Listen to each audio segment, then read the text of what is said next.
Sure. It's Captain Cody Weyereder, Codyweywereter, the Public Information Officer with the Los Angeles City Fire Department. And can you tell us where we are, what time you guys responded, and what's happening? Of course. So just after 9:15 this evening, the Los Angeles City Fire Department responded to a reported structure fire at the 10,000 blocks of Sherman Grove Avenue here in the community of Sunland. Now, upon arrival, firefighters found a one-story single-family dwelling with a part of the garage fully involved in flames. We did have one patient immediately was extricated from that danger area and immediately started being treated by paramedics on scene. Firefighters started an aggressive fire attack and were pushed back because of the intense heat, but immediately started making their way inside to be able to start knocking down the flames.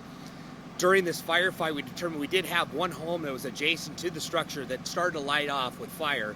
That exposure building was immediately attacked by firefighters, and we were able to isolate and contain that fire just to the attic portion.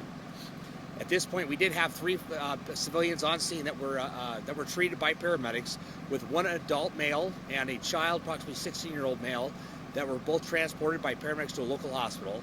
And then we had an adult female, approximately 20-year-old, that was treated and released here on scene. Just after 43 minutes, we had 77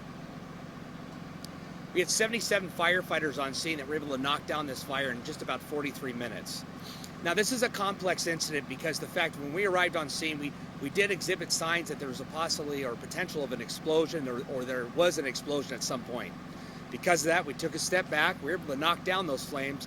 But now our partnering agencies, such as the LAPD and the LAPD Hazmat and Bomb Squad, will be on scene to conduct a thorough investigation. And do we know what type of hazardous materials are in the location?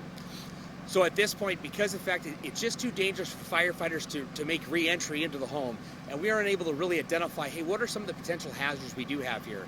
So that's why we have our experts from our hazardous materials task forces. Those technicians are going to be able to go in and start kind of meticulously identify what those materials are. And does anyone need to worry about being evacuated? Is the area safe for residents to stay and go to sleep tonight? So at this point, we have determined that there really is no threat for the residents nearby. Now, we do have the street closure in place because firefighters are still on scene with hose lines deployed. However, we were able to confine this incident just to the single family here and to the nearby home, but we don't see any anticipation of any evacuations. Okay, thank you. That's pretty much it. That works. Thank you so much. Thanks, man. I appreciate it. Yeah, no